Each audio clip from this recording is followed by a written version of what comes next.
You want to support Roland Martin Unfiltered? Be sure to join our Bring the Funk fan club. Every dollar that you give to us supports our daily digital show. There's only one daily digital show out here that keeps it black and keep it real as Roland Martin Unfiltered. By going to RolandMartinUnfiltered.com, you can make this possible. Now, y'all know how I feel about athletes being able to get paid. I'm absolutely in support of it. Well, in California, lawmakers have voted to undo the NCAA amateur rules, and the bill is now being sent to be signed by Governor Gavin Newsom. Both the University of Southern California and Stanford University are opposed to the bill. I wonder why. It will make it possible for college athletes in the state to make money from their names, images, or likenesses. The bill isn't yet a law, and a lot might change before it goes into effect in 2023. Now, I don't know why in the hell they got to take that long, but it's far enough along to start sorting through the implications of what it might mean for college athletes and what is coming next. I want to go to our panel. Mike, I want to start with you. Look, I think it's shameful.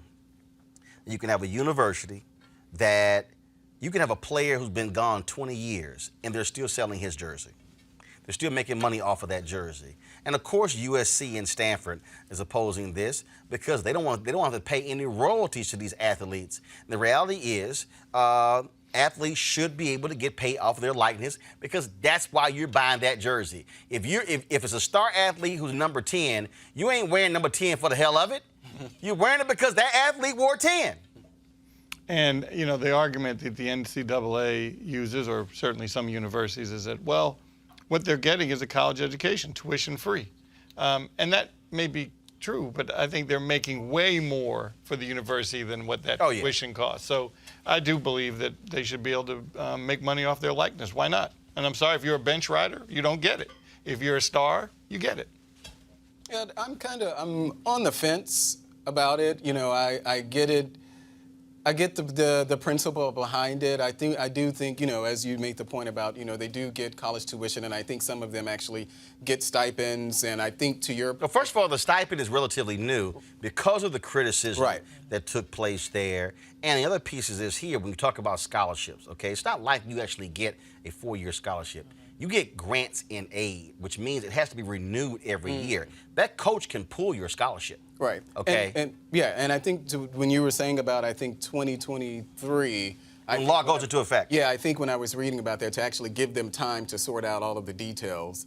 But you know, I'm still, you know, when I think about the article, Jamel Hill's article, talking, you know, encouraging players to go to HBCUs, I was thinking about that, and I wondered. I said, well, what will be the practical effect if that happened? You know, where, you know, if this actually became widespread, and then will those athletes even consider an HBCU because there's not as much money to be made going to an HBCU as opposed to some of these, you know, Big Ten schools? Well, first off, the reason that you're not able to make that much money is because they don't have the same television contracts, and they don't have the same television contracts because they don't have the same athletes, your top tier athletes. The reality is you can flip this model overnight if your top tier athletes went to HBCUs. But Kelly, with this bill, I think is important. What it does is it gives the athlete, like for instance, it was utterly ridiculous when Terrell Pryor was at Ohio State and got suspended because he was making money off signing jerseys. Yet, the university can put 20 jerseys in front of him, sign them, and then take those and go sell them to boosters and go sell them other ways, and it's his autograph. I don't understand how this current business model is not slavery, because you have students, predominantly black bodies, making money for a school and not seeing any type of profit whatsoever. These institutions are making billions of dollars. And in fact, check this out. If Kelly went to, what school did you go to?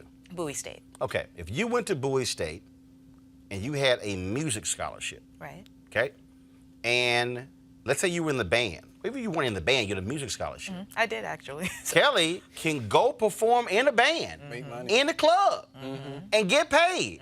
And it has no bearing on your Bowie State music scholarship. But if you're an athlete, and here's how crazy the rules are. If you are a football player and you're a journalism major, and let's say you went to the local newspaper and said, I want to write a column during football season or just during the whole year, You are not allowed to write the column because that's saying you're taking advantage of your football prowess. And yet, even if you're a journalism major. Right. And yet you're taking advantage of my athletic talents, right, making money off of me that I don't even get to see. So the entire premise is ridiculous. The reason why the 3 years are in effect is because there are like legitimate concerns that need to be, flushed out before this law goes into effect. So for instance, international students, work visas, things like that. But the other concerns are really just concerning greed and how these institutions just do not want to pay people, black bodies predominantly, for actually giving their talents to the school. Like a college tuition isn't going to cut it, especially when a lot of these athletes don't finish their tenure. Well, and what's crazy is that if you look at baseball, okay, we take all these different sports, okay, baseball, football, basketball. Look, they go to card shows, and people literally line up, and they pay $50, $75, $100 a pop for an autograph. If I'm a college student and I'm broke as hell and I'm playing ball, and you tell me now I can sit here and say, all right, $10 an autograph, and there's 100 people line up, I get that $1,000, baby, I'm good. Especially when you have students who actually need that money, because even with the tuition scholarship and even with the stipends, they're still broke. Well, the reason they even got the stipend, it was because there were some basketball players who talked about Monday through Friday, when the cafeteria closes, they were starving on weekends. Or when they came back late from games, not having any money to eat. And so it embarrassed the NCAA, but then they all of a sudden passed this emergency rule allowing for additional food stipends for the players. Yeah, well, I think, there are a lot of white guys who can play a lot of good ball. So I don't think this is something that's really isolated to. No, I said predominantly. No, I just asked. She said predominantly. I said predominantly black bodies, because that's what it is. Basketball, football. Okay, no, hold up. There are only two revenue-generating sports. There's only two revenue-generating sports, okay? It's basketball and football. She said predominantly black. More than 65% of the players, okay, are going to be black. In football, about 90% in basketball. I don't think that we need to make this a racial issue. No, she said predominantly black. She didn't say that. But even if you're talking Mellick, define predominantly. Mellick, where you from? Well, I'm from Mississippi. How many black players in Ole Miss? And what Kelly mentioned. How many black? You know what? Matter of fact, let me pull this up right now. And while you're doing that, I'll finish my point. And what Kelly mentioned when she actually invoked slavery, the enslavement of black bodies and things like that, I just typically reject all comparisons. Well, no. I don't think. Okay, hold up. First of all, I don't think anything is like slavery. Okay, first of all, you need to also keep up with the Constitution. Slavery still exists. Right. Slavery currently exists based upon the United States Constitution. Prisoners, that's slavery. The Constitution. Hold up. No. So when she says it's slavery, we need to stop acting as if the only form of slavery is what took place when you had black folks who were in chains and free. The reality is slavery still exists in 2019. In fact, it's even more so where you have major corporations who are paying inmates, in some cases, 15 and 20 cents to make products for those companies. Less than. Okay, well, when the enslaved people didn't get that stipend.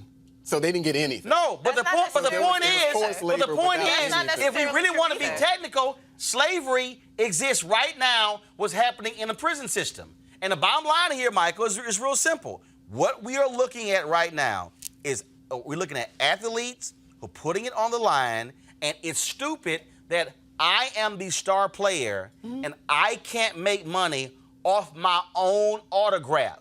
My autograph. Yet, I could sign, when Johnny Manziel won the Heisman at Texas A&M, Johnny Manziel signed 4 or 5 helmets that were auctioned for 50 to 70 grand a piece. I remember that. Come on. Yeah. I mean, I think if we asked, and obviously we're not in that time now, if we asked the slave master, do you think you're giving stipends to your slaves? He'd say, absolutely. They have a shack. They get scraps of food.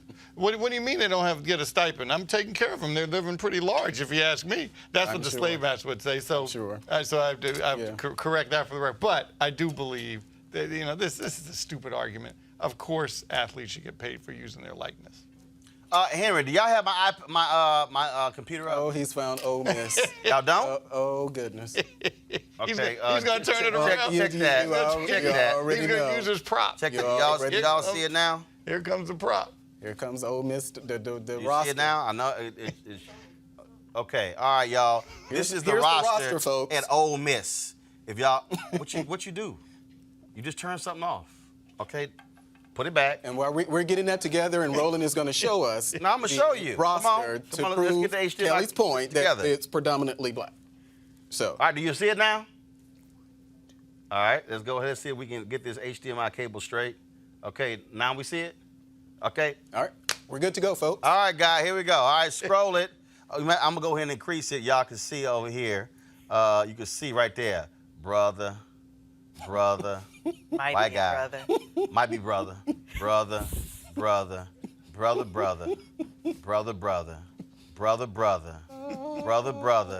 Light-skinned brother. Brother. White guy who's a quarterback. Brother. White guy quarterback. White guy. Brother. White guy brother. White guy brother. Brother white guy, brother white guy, brother white guy, brother white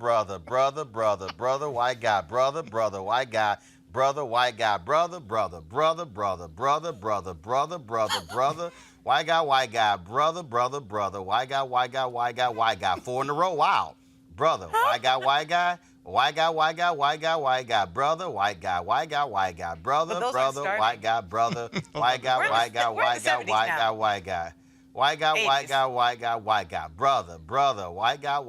brother white guy, white guy, brother, white guy, brother, white guy, Yeah, they don't start, and they're kickers. brother. Let me go back to the top. It's for Mellick. 1, 2, 3, Oh, 4, he's gonna 5, count them all 6, now. 7, 8, Oh, my 9, goodness. 10, 11, 12, 13, 14, 15, 16, 17, 18, 19, 20, 21, 22, 23, 24, 25, 26, 27, 28, 29, 30, 31, 32, 33, 34, 35, 36, 37, 38, 39, 40, 41, 42, 43, 44, 5 white guy, 46, 47, 48, 49, 50, 51, 52, 53, 54, 55, 56, 57, 58, 59, 60, 61, 62, 63, 64, 65.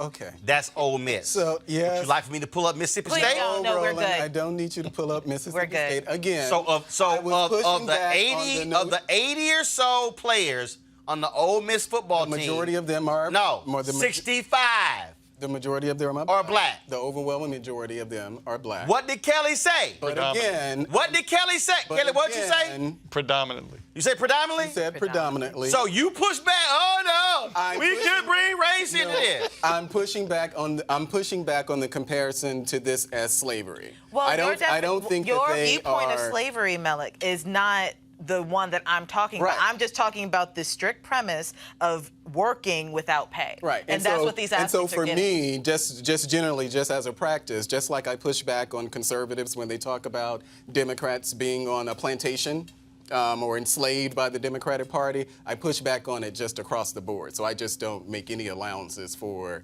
slavery, but slavery. I mean, but that's what this is. It's not. Well, me I'm sure, just saying but a president. there are people, there are some of my conservative allies, Republican allies, who say that Democrats are on a plantation. But that's and not they the just point that I'm haven't- making. The point that But I'm I'm saying- making is that NCAA is enslaving predominantly black bodies Well, for profit. they're not enslaving them. You know, they're not enslaved. I do get your point. I think it's a little hyperbolic, but I do get your point. But I don't think that they are actually enslaved. You know, these guys who are getting these grants or whatever. Slaves got grants. They just couldn't pay them back. What grants did slaves get? There was plantations where slaves would get paid, but because they couldn't pay off the debt, they had to continue. Sharecropping? No, not sharecropping.